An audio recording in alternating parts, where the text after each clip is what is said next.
ଆରେ କୁନି, ତୁ ଆସିଗଲୁ। ମୁଁ ତତେ ହିଁ ଅପେକ୍ଷା କରିଥିଲି। ଆସେ କ୍ଲାସକୁ ଯିବା। ହଁ ଚିକି, ଚାଲ ଯିବା। କୁନି ଆଉ ଚିକି ଦୁଇ ଜଣ ଗୋଟିଏ ସ୍କୁଲରେ ହିଁ ପାଠ ପଢୁଥିଲେ। କୁନିର ମା ଯାଦୁ ଶିଖିଥିଲା। ସେ ତା ଯାଦୁ ଦେଇ ଜଙ୍ଗଲର ଚଢ଼େଇଙ୍କୁ ସାହାଯ୍ୟ କରୁଥିଲା। କୁନି ମଧ୍ୟ ତା ମା ପାଖରୁ ଛୋଟ ଛୋଟ ଯାଦୁ ଶିଖିଥିଲା। ସେ ତା ସାଙ୍ଗମାନଙ୍କୁ ସେ ଯାଦୁ ଦେଖାଉଥିଲା। ଏସବୁ ଦେଖି କୁନିର ସାଙ୍ଗମାନେ ଖୁସି ହେଇ ତାର ଅନେକ ପ୍ରଶଂସା କରୁଥିଲେ। କୁନିର ଏତେ ପ୍ରଶଂସା ଦେଖି ଚିକି ତାକୁ ମନେ ମନେ ଈର୍ଷା କରୁଥିଲା। ନିଜ ମା ପାଖରୁ ଛୋଟ ଛୋଟ ଯାଦୁ ଶିଖିଛି ବୋଲି ଭାରି ଫୁଟାଣି ମାରୁଛି। ଥରେ ଖାଲି ମୁଁ ବି ଯାଦୁ ଶିଖିଯାଏ, ପୁରା ଜଙ୍ଗଲରେ ରାଣୀ ହେଇ ବୁଲିବି। କୁନି, ତୁ କେତେ ସାରା ଯାଦୁ ଶିଖିଛୁ? ମତେ ବି ଟିକେ ଯାଦୁ ଶିଖେଇ ଦେ ନା। ହେଲେ ଚିକି, ମୁଁ ତ ବେଶୀ ଯାଦୁ ଶିଖିନି। ତୁ ସିନା ବେଶୀ ଯାଦୁ ଶିଖିନୁ, ହେଲେ ତୋ ମା ତ ଶିଖିଛନ୍ତି। ତୁ ତ ମାଙ୍କୁ କହ ନା, ସେ ମତେ ବି ଯାଦୁ ଶିଖେଇ ଦେବେ। ମୋର ବହୁତ ଦିନରୁ ଇଚ୍ଛା, ମୁଁ ବଡ଼ ହେଲେ ଯାଦୁଗରଣୀ ହେବି। ଠିକ ଅଛି ଚିକି, ତୁ ଆଜି ଆମ ଘରକୁ ଆସେ। ମୁଁ ମାଙ୍କୁ ତୋ ବିଷୟରେ କହିବି, ସେ ତତେ ଯାଦୁ ଶିଖେଇ ଦେବେ। ଏମିତି ଶୁଣି ଚିକି ଖୁସି ହେଇଗଲା। ସନ୍ଧ୍ୟାରେ ସେ କୁନିର ଘରକୁ ଗଲା। ସେତେବେଳେ ମା ଚଢ଼େଇ ତା ଯାଦୁର ଝାଡୁରେ ବସି ଘରକୁ ଆସିଲା। ବାଃ, କେତେ ସୁନ୍ଦର ହେଇଛି ଯାଦୁର ଝାଡୁ।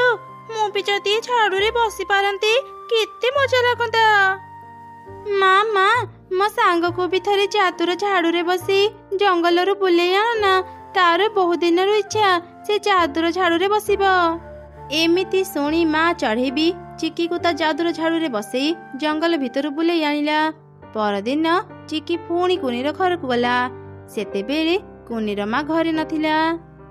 ଏଇଟା ଭଲ ସୁଯୋଗ, କୁନିକୁ ପଟେଇ ତା ମାର ଯାଦୁର ଝାଡୁ ନେଇ ଜଙ୍ଗଲ ଭିତରକୁ ବୁଲିବା ପାଇଁ ଯିବି। ଆରେ ସାଙ୍ଗ, ଏତେ ସକାଳୁ ତୁ ଆମ ଘରକୁ ଆସିଲୁ ଯେ? କୁନି, ମୁଁ ତୋର ବହୁତ ଭଲ ସାଙ୍ଗ ନା। ଆଜି ବି ମତେ ତୋ ମାଙ୍କ ଯାଦୁର ଝାଡୁରେ ବସେଇ ଜଙ୍ଗଲରେ ଟିକେ ବୁଲେଇ ଦେ ନା। ହେଲେ ମୁଁ ତ ଯାଦୁର ଝାଡୁ ଉଡେଇ ଶିଖିନି।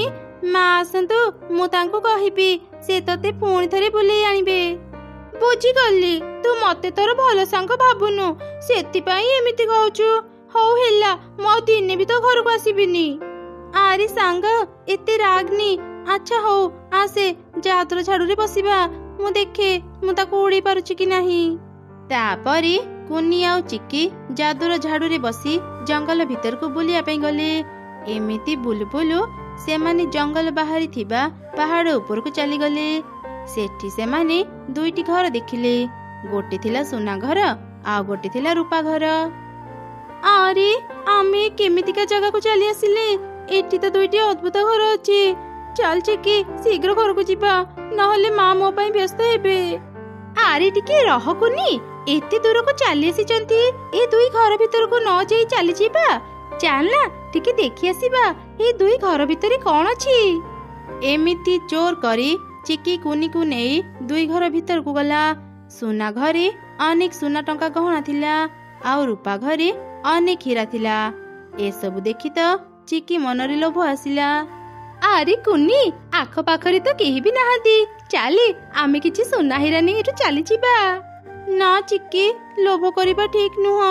ଏଇ ଦୁଇ ଘର କାହାର ଆମେ ଜାଣି ନାହାନ୍ତି, ତାଙ୍କ ଜିନିଷ ନେବା ଠିକ ନୁହଁ। ଆଉ ଡେରି କରନି, ଶୀଘ୍ର ଘରକୁ ଚାଲେ। ଏମିତି କହି କୁନି ଚିକିକୁ ଧରି ଶୀଘ୍ର ସେଠାରୁ ଚାଲି ଆସିଲା। ଚିକି ମନରୁ ସୁନା ହୀରାର ଲୋଭ ଗଲା ନାହିଁ। ଦିନେ ସେ ଚୁପ ଚୁପ କୁନିର ଘରକୁ ଗଲା, ଆଉ ତାଙ୍କ ଘରୁ ଯାଦୁର ଝାଡୁ ଚୋରି କରି ଶୀଘ୍ର ପାହାଡ ଉପରକୁ ଗଲା। ଆଉ ସେ ସୁନା ରୂପା ଘରୁ ସୁନା ଟଙ୍କା ଆଉ ହୀରା ଚୋରି କରି ନେଇ ଆସିଲା। ଠିକ ସେହି ସମୟରେ କୁନି ତା ଘରକୁ ଆସିଲା। ତା ମାଙ୍କ ଯାଦୁର ଝାଡୁ ଚିକି ଘରେ ଦେଖି କୁନି ରାଗରେ ଚିକିକୁ ଗୋଟେ ଚାପୁଡା ମାରିଲା। ଚୋର କୋଉଠିକାର? ତୁ ମୋ ମାଙ୍କ ଯାଦୁର ଝାଡୁ ଚୋରି କରି ନେଇ ଆସିଛୁ। ଯାଦୁର ଝାଡୁକୁ ଘରେ ନ ପାଇ ମୋ ମା କେତେ ଚିନ୍ତାରେ ଅଛନ୍ତି ଜାଣିଛୁ? ଦେ ଦେ ମୋ ମାଙ୍କ ଝାଡୁ। ଏମିତି ଶୁଣି ରାଗରେ ଚିକି ବି କୁନିକୁ ମାରିଲା, ଆଉ ତାକୁ ଧକ୍କା ଦେଇ ତଳେ ପକେଇଦେଲା। ତା ଉପରକୁ ସେ ଯାଦୁର ଝାଡୁ ଫିଙ୍ଗି କହିଲା, ଏଇ ନେ ତ ଯାଦୁର ଝାଡୁ। ସାମାନ୍ୟ ଯାଦୁଗରଣୀର ଝିଅ ହେଇ ମତେ ଚାପୁଡା ମାରିବାକୁ ସାହସ କେମିତି କଲୁ? ଯା, ତ ଝାଡୁ ନେଇ ଏଠୁ ପଳା। ଚିକିର ଏପରି କଥା ଶୁଣି କୁନି ମନ ଦୁଃଖରେ ଯାଦୁର ଝାଡୁ ଧରି ଘରକୁ ଚାଲିଗଲା। ସେପଟେ ସେ ଦୁଇ ସୁନା ରୂପା ଘର ଥିଲା ଦୁଇ ରାକ୍ଷସୀ ଭଉଣୀଙ୍କର। ସେମାନେ ଯେତେବେଳେ ନିଜ ଘରକୁ ଫେରିଲେ, ଆରେ କଣ ମୋ ଘରେ ତ ସୁନା ନାହିଁ, ମୋର ସବୁ ସୁନା କିଏ ନେଲା? ମୋ ଘରକୁ ଆସେ, ଦେଖିବା ମୋ ଘରେ ହୀରା ଅଛି କି ନାହିଁ। ଆରେ କଣ ମୋ ଘରେ ବି ହୀରା ନାହିଁ? ଛାଡ଼ିବିନି, ମୁଁ ତାକୁ ଛାଡ଼ିବିନି। ଯିଏ ମୋ ଘରୁ ହୀରା ଚୋରି କରିଛି ମୁଁ ତାକୁ ଜମା ବି ଛାଡ଼ିବିନି। ତାପରେ ସେ ଦୁଇ ରାକ୍ଷସୀ ତାଙ୍କ ଯାଦୁର ଆଇନାରେ ଦେଖିଲେ ଚିକି ତାଙ୍କ ଘରୁ ସୁନା ହୀରା ଚୋରି କରିଛି। ରାଗରେ ସେ ଦୁଇ ଜଣ ଚିକି ପାଖକୁ ଗଲେ। ନିଜ ଘରେ ଏପରି ଭୟଙ୍କର ଦୁଇ ରାକ୍ଷସୀଙ୍କୁ ଦେଖି ଚିକି ତ ଖୁବ୍ ଡରିଗଲା। ଏଇ ଝିଅ, ତୋର ସାହସ କେମିତି ହେଲା ଆମ ଘରୁ ସୁନା ହୀରା ଚୋରି କରିବା ପାଇଁ? ନା ନା, ତମେ ମାନେ ଭୁଲ ଭାବୁଛ, ମୁଁ ତ ଚୋରି କରିନି। ଜମା ମିଛ କହନି, ଆମେ ସବୁ ଜାଣିଛୁ। ତୁ ଆମର ସୁନା ରୂପା ଘରେ ପଶି ଆମର ସବୁ ସୁନା ହୀରା ଚୋରି କରି ନେଇ ଆସିଛୁ। ନା ନା, ମୁଁ ଚୋରି କରିନି। ମୋ ସାଙ୍ଗ କୁନି ଚୋରି କରିଛି। ସେ ନା ଯାଦୁ ଜାଣିଛି। ସେ ତା ଯାଦୁର ଝାଡୁରେ ବସି ତୁମ ଘରର ସବୁ ସୁନା ହୀରା ଚୋରି କରି ଆଣିଛି। ମୁଁ ତାକୁ କେତେ ମନା କଲି, ହେଲେ ସେ ମୋ କଥା ଶୁଣିଲାନି। ଯାଅ ଯାଅ, ତା ଘରକୁ ଯାଇ ତାକୁ ଶୀଘ୍ର ଧର। ଆମକୁ ବୋକା ବନେଇବା ଏତେ ସହଜ ଭାବୁଛୁ? ଆମେ ତୋ ଭଳି ଲୋଭୀକୁ ଧରିବା ପାଇଁ ହିଁ ଆମ ଘର ଭିତରେ ଆମେ ସୁନା ହୀରା ରଖିଥାଉ, ଯେମିତି ତୋ ଭଳି ଲୋଭୀମାନେ ସେ ସୁନା ହୀରା ଚୋରି କରିବେ, ଆଉ ଆମେ ତାଙ୍କୁ ବନ୍ଦୀ କରି ସାରା ଜୀବନ ଆମ ପାଖରେ ରଖିବୁ। ଏମିତି ସେ ଦୁଇ ରାକ୍ଷସୀ ଚିକିକୁ ବନ୍ଦୀ କରି ନିଜ ସାଙ୍ଗରେ ନେଇଗଲେ। ସେମାନେ ତାକୁ ସୁନା ଘରେ ବନ୍ଦୀ କରି ରଖିଲେ। ଦିନେ କୁନି ଆଉ ତାର ମା ଏକ କାମରେ ସେ ପାହାଡ଼ ରାସ୍ତା ଦେଇ ଯାଉଥିଲେ। ହଠାତ୍ ସେମାନେ ସୁନା ଘରୁ କାନ୍ଦିବାର ସ୍ୱର ଶୁଣିଲେ। ମା ମା, ଏମିତି ଲାଗୁଛି ମୋ ସାଙ୍ଗ ଚିକି କାନ୍ଦୁଛି। ସେ ନିଶ୍ଚୟ ବିପଦରେ ପଡ଼ିଛି। ଚାଲ ନା ମା, ଏ ସୁନା ଘର ଭିତରକୁ ଯିବା। ଯେମିତି କୁନି ଆଉ ତାର ମା ସୁନା ଘର ଭିତରକୁ ଯିବା ପାଇଁ ଚେଷ୍ଟା କଲେ, ହଠାତ୍ ସେ ଦୁଇ ରାକ୍ଷସୀ ଭଉଣୀ ତାଙ୍କ ସାମ୍ନାକୁ ଚାଲି ଆସିଲେ। ଏଇ ତମେ ମାନେ କିଏ? ଆମ ଘର ଭିତରକୁ କାହିଁକି ଯାଉଛ? ଏଇ ସୁନା ଘରୁ ମୁଁ ମୋ ସାଙ୍ଗର କାନ୍ଦିବାର ସ୍ୱର ଶୁଣିଲି। ସେଇ ଭିତରେ ଥିବ, ଆମେ ତାକୁ ଆଣିବା ପାଇଁ ଯାଉଥିଲୁ। ତୋ ସାଙ୍ଗ ବହୁତ ଲୋଭୀ, ଆମେ ତାକୁ ଛାଡ଼ିବୁନି। ହେଲେ ହଁ, ତୁ ଯଦି ଚାହିଁବୁ ତୋ ସାଙ୍ଗ ବଦଳରେ ଆମେ ତତେ ଅନେକ ସୁନା ହୀରା ଦେବୁ। ନା ନା, ମୋର ସୁନା ହୀରା ଦରକାର ନାହିଁ। ଦୟାକରି ମୋ ସାଙ୍ଗକୁ ଛାଡ଼ି ଦିଅ। ଆଚ୍ଛା ହଉ, ତୁ ସେ ହୀରା ଘରକୁ ଯା, ତୋ ସାଙ୍ଗ ସେଇଠି ଅଛି। ତାପରେ ମା ଚଢ଼େଇ ଆଉ କୁନି ସେ ହୀରା ଘରକୁ ଗଲେ। ହେଲେ ସେଠି ଚିକି ନଥିଲା। ସେଠି ଅନେକ ହୀରା ଥିଲେ ବି କୁନି ଲୋଭ ନ କରି ତା ସାଙ୍ଗକୁ ହିଁ ଖୋଜୁଥିଲା। ଏମିତି ଦେଖି ଦୁଇ ରାକ୍ଷସୀ ଭଉଣୀ ପୁଣି ତା ପାଖକୁ ଆସିଲେ। ସତରେ କୁନି, ତୁ ବହୁତ ଭଲ। ତୋ ମନରେ ଟିକେ ବି ଲୋଭ ନାହିଁ। ତୋ ଭଲ ଗୁଣ ପାଇଁ ଆଜି ଆମେ ତୋ ସାଙ୍ଗକୁ ଛାଡ଼ି ଦେଉଛୁ। ଦେଖିଲୁ ଲୋଭୀ ଝିଅ, ତୁ ଯା ନାଁରେ ମିଛ କହୁଥିଲୁ, ସେ ହିଁ ତତେ ରକ୍ଷା କରିବା ପାଇଁ ଏଠାକୁ ଆସିଲା। ଆଜି ତାରି ପାଇଁ ଆମେ ତତେ ଛାଡ଼ି ଦେଉଛୁ। ହେଲେ ଆଉ ଦିନେ ଯଦି ଲୋଭ କରିବୁ ଆମେ ତତେ ଛାଡ଼ିବୁନି। ଏସବୁ ଜାଣି ଚିକି ନିଜ ଭୁଲ ବୁଝିପାରିଲା। ତାପରେ ସେ କୁନି ଆଉ ତାର ମା ସହ ଯାଦୁର ଝାଡୁରେ ବସି ଘରକୁ ଆସିଲା। ସେ ନିଜ ଭୁଲ ପାଇଁ କୁନି ପାଖରେ କ୍ଷମା ମାଗିଲା। କୁନି ବି ତାକୁ କ୍ଷମା କରିଦେଲା। ସେମାନେ ପୁଣି ଥରେ ପୂର୍ବ ଭଳି ସାଙ୍ଗ ହେଇଗଲେ ଆଉ ମିଳିମିଶି ଖୁସିରେ ରହିଲେ।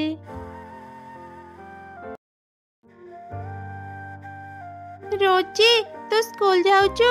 ଚାଲ ଆଜି ଆମେ ସାଙ୍ଗ ହେଇ ସ୍କୁଲକୁ ଯିବା। ପାଗଳ ନା କଣ? ଚାଲ ହଟ୍। ତ ନିଜକୁ କେବେ ଆଇନାରେ ଦେଖିଛୁ? କେତେ କଳା ତୁ। ମତେ ଦେଖ, ମୋ ଭଳି ସୁନ୍ଦରୀ ତୋ ସହ ସ୍କୁଲକୁ ଗଲେ ସମସ୍ତେ ମୋର ମଜା ଉଡେଇବେ। ରୋଜି, ତୁ ବେଶୀ କଥା କହନି। ମୋ ମା କୁହନ୍ତି ମୁଁ ସବୁଠୁ ସୁନ୍ଦର ଝିଅ, କାହିଁକି ନା ମୋ ମନ ବହୁତ ସୁନ୍ଦର।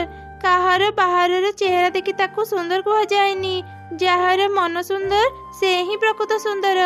ଚୁପ୍ କର। ତୋ ମା ତତେ ସୁନ୍ଦର କହିଲେ କଣ ଆମେ ମାନି ନେବୁ? ତୋ ମାଙ୍କ ମୁଣ୍ଡ ଖରାପ ହେଇଯାଇଛି। ଏତେ କଳା ଝିଅକୁ ସୁନ୍ଦର କହୁଛନ୍ତି। ମତେ ବିରକ୍ତ କରନି, ଯା ଏଠୁ। ଏମିତି ଶୁଣି ମନ ଦୁଃଖରେ ମୁନି ସେଠାରୁ ଚାଲିଗଲା।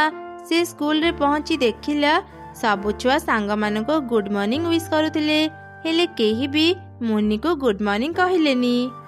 ଦେଖ ଦେଖ ମୁନି, ତୁ କହୁଥିଲୁ ତୁ ବହୁତ ସୁନ୍ଦର, ହେଲେ କାଇଁ କେହି ବି ତ ତୋ ସହ ସାଙ୍ଗ ହେଉନାହାନ୍ତି। ସାଙ୍ଗ ତ ଦୂରର କଥା, କେହି ବି ତୋ ସହ କଥା ହେଉନାହାନ୍ତି। ରୋଜିର କଥା ଶୁଣି ମୁନି ମନ ଦୁଃଖ କରି କ୍ଲାସ ରୁମକୁ ଗଲା। ସ୍କୁଲ ଛୁଟି ହେଲା ପରେ ସମସ୍ତେ ଖେଳିବାକୁ ଗଲେ। ମୁନି ବି ତାଙ୍କ ପାଖକୁ ଗଲା, ହେଲେ କେହି ବି ତା ସହ ଖେଳିଲେନି। ସେଥିପାଇଁ ମୁନି ସବୁ ସମୟରେ ପାଠ ପଢୁଥିଲା। କିଛି ଦିନ ପରେ ସ୍କୁଲରେ ବାର୍ଷିକ ପରୀକ୍ଷା ଆରମ୍ଭ ହେଲା। ରେଜଲ୍ଟ ବାହାରିବା ଦିନ ମୁନି ଦେଖିବୁ, ଆଜି କ୍ଲାସରେ ଫର୍ଷ୍ଟ ମୁଁ ହେବି। କାହିଁକି ନା ସୁନ୍ଦର ଛୁଆମାନଙ୍କୁ ସାର୍ ମ୍ୟାମ୍ ବେଶୀ ନମ୍ବର ଦିଅନ୍ତି। ତୁ ତ ଜାଣୁ ମୁଁ କେତେ ସୁନ୍ଦର। ମତେ ଲାଗୁଛି ମୁନି ତୁ ବି ଫାଷ୍ଟ ହେବୁ, ହେଲେ ଉପରୁ ନୁହଁ ତଳ ପଟୁ। ଏମିତି କହି ରୋଜି ଜୋର ଜୋରରେ ହସିଲା। ତାର କଥା ଶୁଣି ଅନ୍ୟମାନେ ବି ମୁନି ଉପରେ ହସିଲେ। ସେତେବେଳେ କ୍ଲାସର ମ୍ୟାମ୍ ସେଠାକୁ ଆସିଲେ ଆଉ ରେଜଲ୍ଟ ଘୋଷଣା କଲେ। ମୁନି କ୍ଲାସରେ ଫାଷ୍ଟ ହେଇଥିଲା। ସେକେଣ୍ଡ ଆଉ ଥାର୍ଡରେ ଅନ୍ୟ ଦୁଇ ଛୁଆ ଥିଲେ। ରୋଜିର ତ ନା ହିଁ ନଥିଲା। ସେ ବହୁତ କମ ମାର୍କ ରଖିଥିଲା। ମୁନି କେବଳ କ୍ଲାସରେ ନୁହଁ, ପୁରା ସ୍କୁଲରେ ଫାଷ୍ଟ ହେଇଥିଲା। ମୁନି ଏତେ ଭଲ ନମ୍ବର ରଖିବା ଯୋଗୁଁ ସମସ୍ତେ ତାର ପ୍ରଶଂସା କଲେ।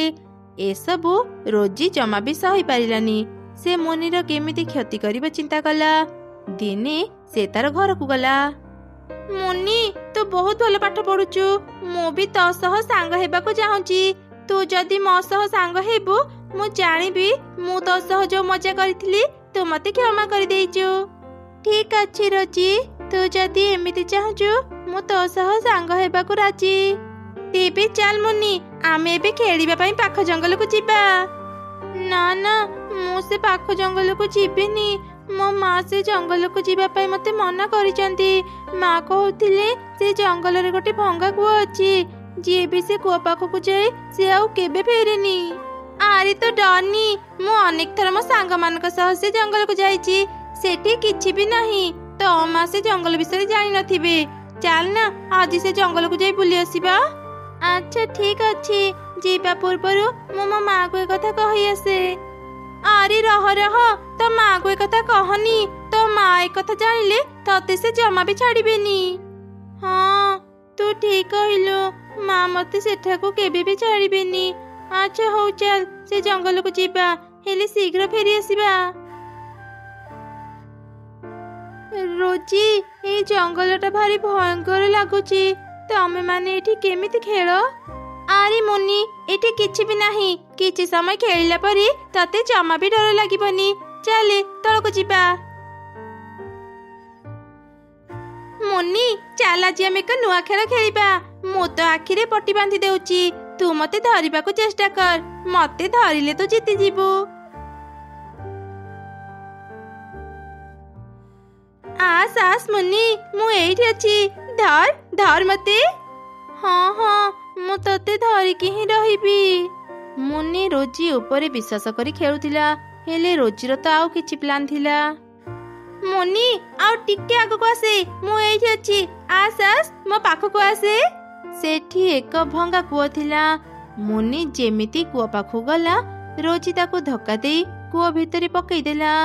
ମୁନି ଜୋରେ ଚିତ୍କାର କଲା, ହେଲେ ତାର ଚିତ୍କାର କେହି ବି ଶୁଣି ପାରିଲେନି। ରୋଜି ଖୁସି ହେଇ ଘରକୁ ଫେରିଗଲା। ସେପଟେ ମୁନି କୂଅ ଭିତର ଦେଇ ଆଉ ଏକ ଜାଗାରେ ପହଞ୍ଚିଗଲା।